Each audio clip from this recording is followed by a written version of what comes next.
folks. We are back with another edition of Unfinished Business Television Deep Dive. I am your host, Jeff Galashaw, and with me, as always, is my co-host, Andre Joseph.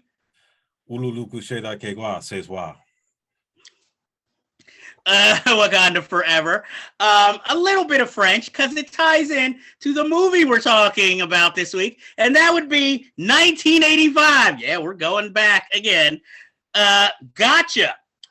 Directed by Jeff Canoe, who some of you might know from his previous movies, Eddie Macon's Run, and a little hit film called Revenge of the Nerds, which he also directed. But for those of you in the know, later he directed Tough Guys with Kirk Douglas and Burt Lancaster, a senior citizen crime comedy. True Beverly Hills with Shelley Long and her red hair face. And a personal guilty pleasure, V.I. Warshawski with Kathleen Turner. So, Andre, this is your pick. So tell us a little bit about Gotcha and your experiences with the film. So Gotcha was a very interesting movie to come around to, and it came about in a very roundabout way. In the 80s, there was a toy line called Gotcha the Sport, and it was a paintball line by LJN, which I didn't know was owned by MCA, and MCA owned Universal Pictures, which made this movie. And I remember when I went to Jamaica at probably like when I was 9, this kid that we used to hang out with, he had one of the guns. He gave it to me, and I still have it, and I couldn't find it today because it's packed in the attic somewhere. But I remember when I had the video game for the Nintendo, they said, "Oh, 1987 Universal Pictures," and I'm like, "This is based on a movie or a show?" Like I knew nothing about this. And anybody I ever asked about, did you ever hear about this Gotcha toy or this movie? Nobody knew what this was. So one night, I must have been in 7th grade, 6th grade. TBS is on, and they're playing this movie called Gotcha with Anthony Edwards. So I'm like, oh, this must be related to that thing. So I started watching it. And right away, I saw the connection, which was the paintball aspect in the beginning with this kid that he plays, Jonathan Moore, who he's a wannabe James Bond. He wants to hook up with the chicks, but he's a virgin. He's just incapable of getting girls to be attracted to him. And he plays paintball at UCLA, where and this was also something that had been kind of touched on in another movie called Tag: The Assassination Game, directed by Nick Castle. But instead of paintballs, they used dart guns, and that had a very young Linda Hamilton in it. So this was almost similar in terms of tone, but not quite, because this was more of a romantic comedy. So in a nutshell, you have Anthony Edwards, straight out of Revenge of the Nerds, playing this kid who's about to go on a European trip with his buddy Manolo.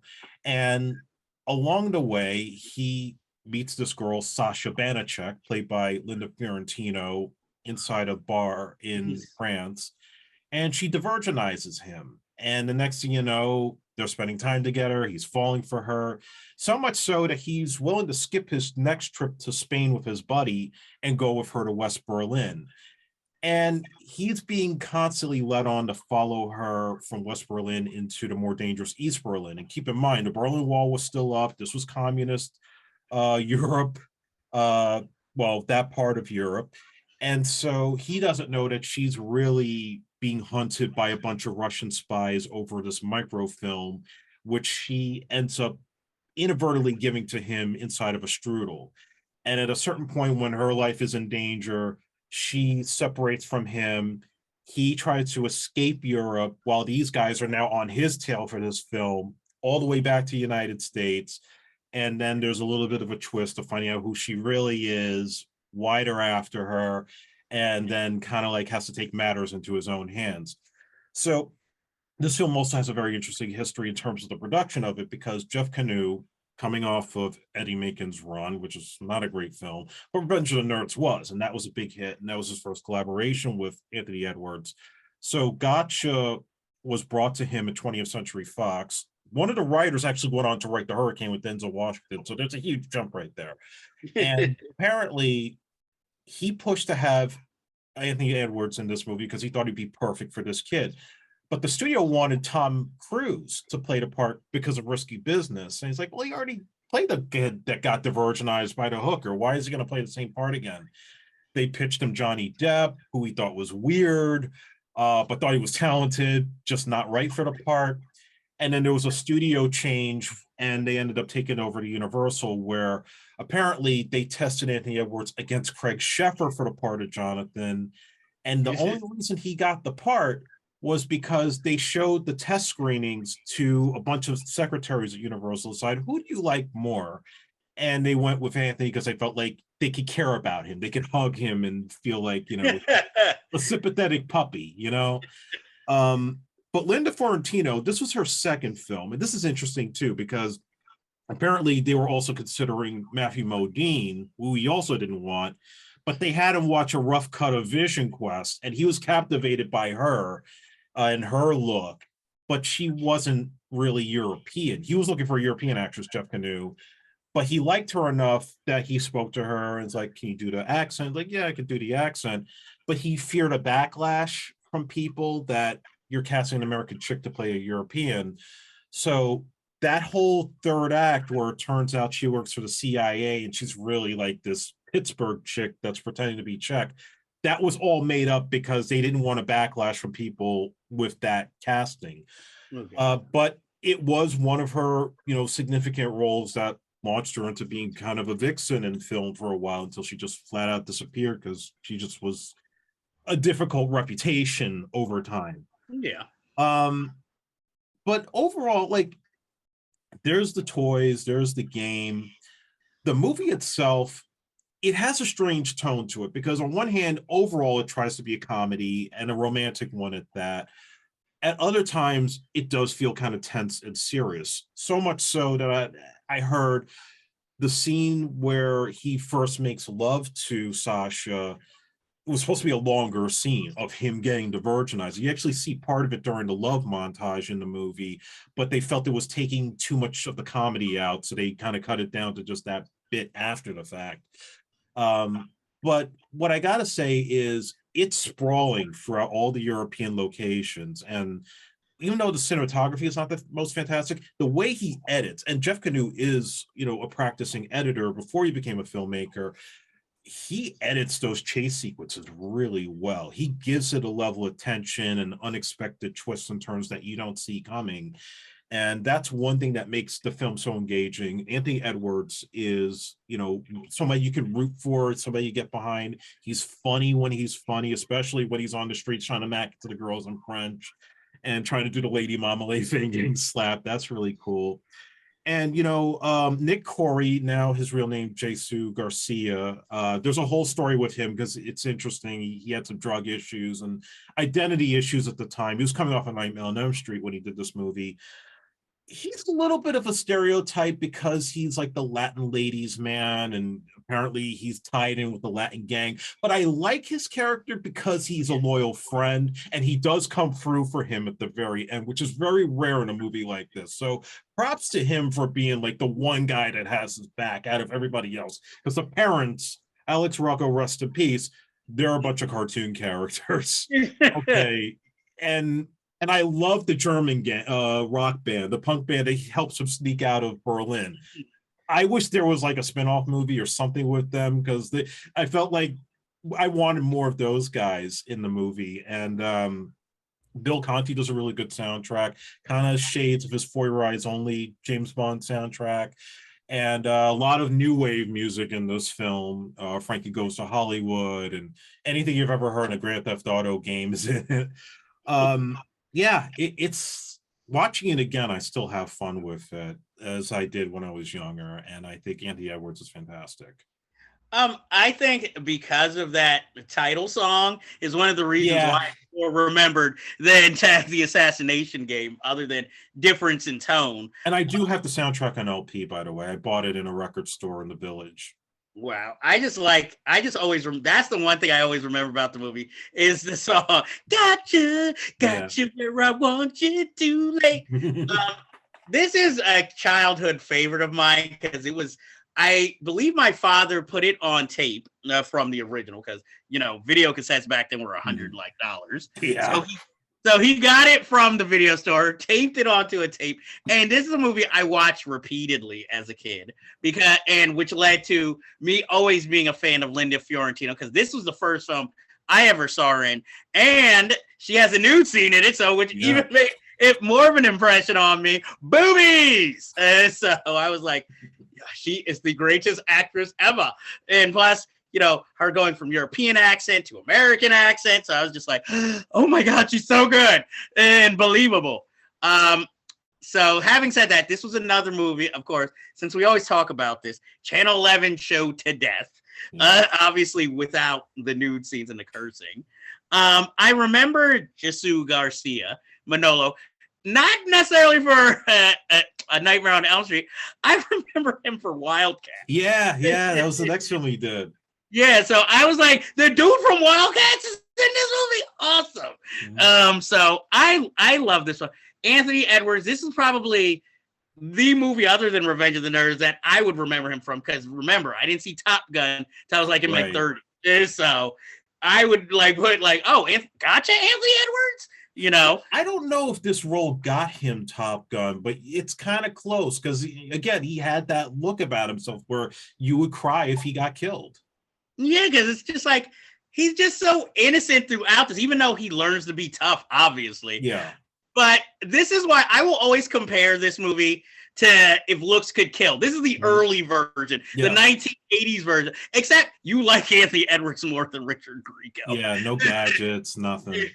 Exactly, because he doesn't have inventions saving him. It doesn't have his it does have a comedic tone, but not as heavily where everything's gonna be all right. Ridiculous assassins after him. Mainly it's a dude who looks like Kurtwood Smith from RoboCop chasing through Europe, so it's just so likable. Like you said, the punk band, where in that scene, they're all, when you look at them and the passports and you see them, that's all their real passport photos, even Anthony Edwards. Because if you pause and look, you'll see the names of the actors. So I love that scene, especially Anthony Edwards' look. The only time when he was young that he looked dangerous was with the punk makeup on. Yeah. And even though he's a character actor, it is so Alex Rocco to play the asshole dad. Of course. Who's more concerned that his camera has water in it than his son's safety. So, but at least he adds a little bit of star power at the time to the film. This is one of those movies, other than maybe the sexual stuff, if you're a teenage boy, at the time, this was perfect. Because it wasn't offensive. It had enough action to be believable. It had that wish fulfillment factor for you, where you're like, I want to go to Europe and go through all this. Yeah. Even though there's many deaths. But, and then even that twist of an ending where there's the standoff and then the other player sees him, and that's the distraction he needs to shoot. What's his name with the tranquilizer? But I also love how these guns can double as not only are they paintball guns, but you can shoot a tranquilizer through them. Yeah, and they were real authentic paintball guns that you could buy in the store at that time. Of course, they're more updated models now, but that was an early paintball model that they did. It wasn't Crossman. It was another brand. Yeah, and then of course it also. The Kingsman kind of rips it off because it has a tongue-in-cheek kind of sexist ending, with the last shot. So I won't ruin that. You guys got to see this movie. It's that inventive. But it also, it feels so original, when writers still had ideas and not everything had to be for a quadrant. That's why look, I'm not going to say 80s was the best time for movies, but I feel like it was kind of a fun period for movies, where at least you could get this. I might as well call it was the Amblin time where you could still have good PG-13 movies. And I feel like that's kind of lost, these days. And that's the thing, too, about this movie. And I get into the tone issue here because I think when they shot for an R rating. But during the time of production is when the PG-13 rating was first instilled by the MPAA. So it was kind of in this weird spot where even the way it was marketed, they were trying to make it seem like it was going to be another Porky's or Fast Times at Ridgemont High type of movie, but it was nothing like that. I mean, it just, they put it out, I think, at the wrong time because they put up against the Bond film View to a Kill. Back to the Future was 2 months later. I I think Rambo came out right around that time. So it kind of got lost in the shuffle. And again, became one of those cult classics over time, especially if you're a paintball aficionado. That's when people really began to discover this movie. And I guess they thought, hey, let's make a toy line out of it, which didn't last very long. Maybe I'll put the commercial up for it after this, Yes, and people can please. see this shit exists. You just couldn't find it. Yeah, because if I was like Quentin Tarantino or a programmer at the New Beverly, how has this not been a night at a double bill? This and tag the assassination. Shoot, if you want to, make it a whole Saturday and put in If Looks Could Kill. It's like teenage spy spoofs. Please don't put in the Agent Cody Banks. But you could, but not as good. The plot also still holds up, not because the movie The Tourist with Johnny Depp kind of ripped it off, but if you've ever been on a European trip, I have, I know you have, you deal with foreigners who just do not respect you whatsoever, who give you a lot of shit. And I think it's still very realistic, like you see in this movie. Yeah, I mean, we don't have an East Berlin, West Berlin situation anymore, even though we are in some troubling times here in Ukraine. But yeah, I mean, the way he gets treated in that country is just, what he gives them the finger when he crosses the border, like you want to clap, because yeah, I would easily go to West Berlin and go to the nearest Burger King and get myself some chicken tenders and just be happy, because I got out of that fucking hellhole. That's how relevant that film still is. And even to come back to the States and feel relieved the way he does. Yeah, I mean, I want to do a European trip again, but I don't want to go for that shit. Maybe get laid, but not, get punished by the KGB. Oh man, I like that the film also has a MacGuffin, because we actually never find out what's on this. We never know what's on the film. They just say, oh, it's just maybe spy shit. But yeah, and it's not even that important. I mean, I know Ebert was like, we should know about her because she's more compelling. That's true. Yeah. But I feel like as an audience member, I'm behind Jonathan. I want to see this guy get through the day. And I do feel like he's getting constantly led on by this girl, that by the time it gets to the end where it's like, no, I'm not going to the hotel. You're going to go where I say I want you to go so I can figure out what's going on here.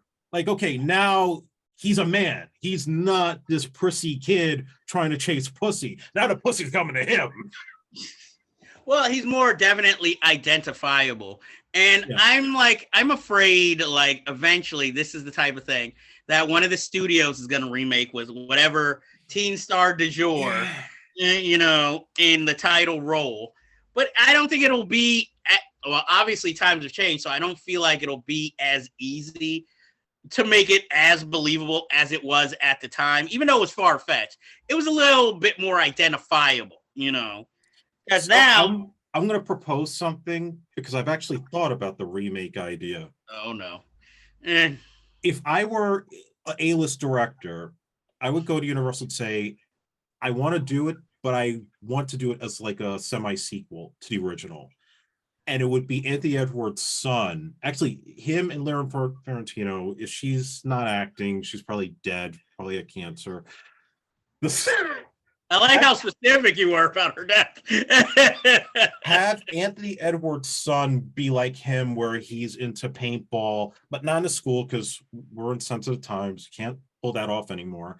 But he's into paintball. He goes to like tournaments and stuff. Maybe he goes out to the Poconos every now and then he gets invited to a tournament somewhere in Europe, and the same shit happens. But you have more paintball play intermixed with some kind of espionage plot, and you could still keep a lot of the comedic elements and stuff in there, and I could guarantee you it would be a hit at the box office.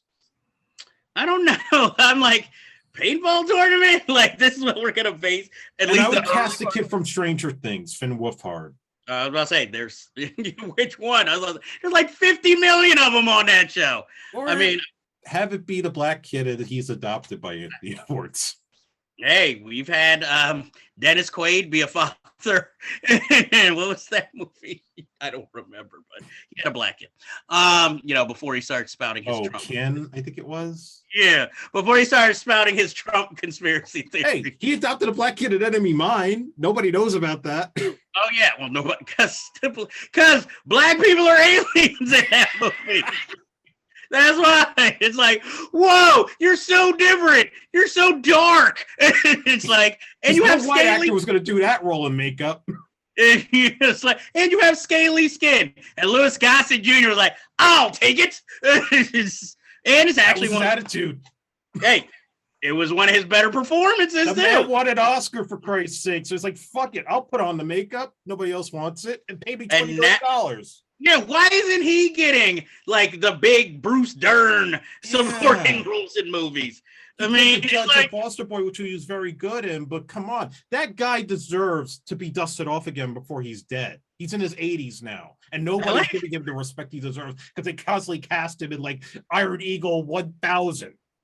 He was in The Watchmen, but you know he didn't have that much. I mean, I don't think he can walk on his own anymore, so he has to be. Speaking of Louis, this movie also reminds me of Toy Soldiers. Okay, I can see it in that same. The kids taking charge. You got the bad guys. You know, it's not quite the same movie, but the school setting and stuff that kind of reminds me of that. Yeah, it's that Steven Spielberg Amblin, like again, child kind of wish fulfillment, but to the extreme with nudity. Yeah, exactly. That's where he was like, "Oh no." He's like, "No boobies in here. These kids can kiss, but sex, what's that?" Maybe that was his problem with 3 O'Clock High. He was like, wait, this girl wants to take his virginity in their school? What's to murder the boy. Exactly. He makes out with a teacher? And that's her name, a hot scene, though. Yeah, he was probably like, wait, is she blonde like my wife? I mean, I fear that if that script had been going around when Shia LaBeouf was hot, that's when Spielberg would have been like, let's make it now with Shia LaBeouf. It would be Eagle Eye 2. Oh, God. Eagle Eye. The audience actually booed when Michelle Monaghan pecked him on the cheek at the end. They thought he was going to get laid.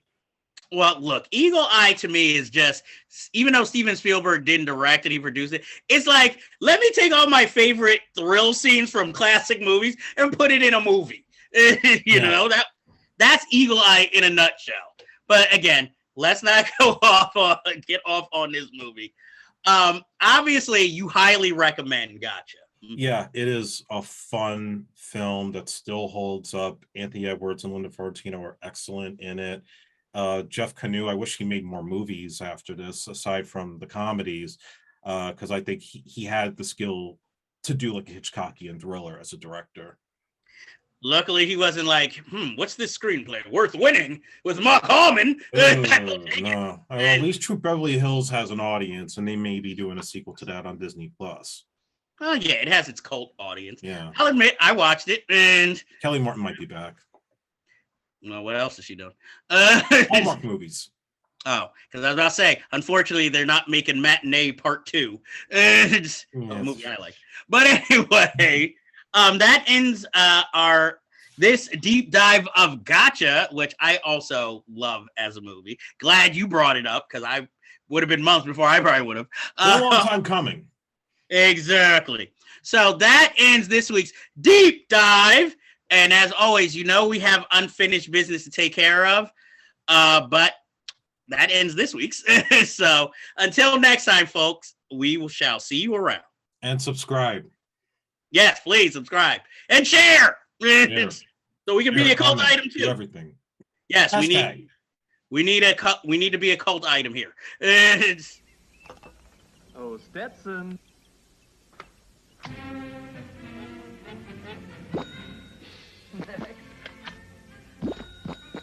Beautiful.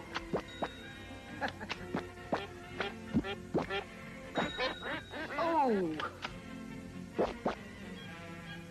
It's so hard to get good help these days. Gotcha. The sport. Next.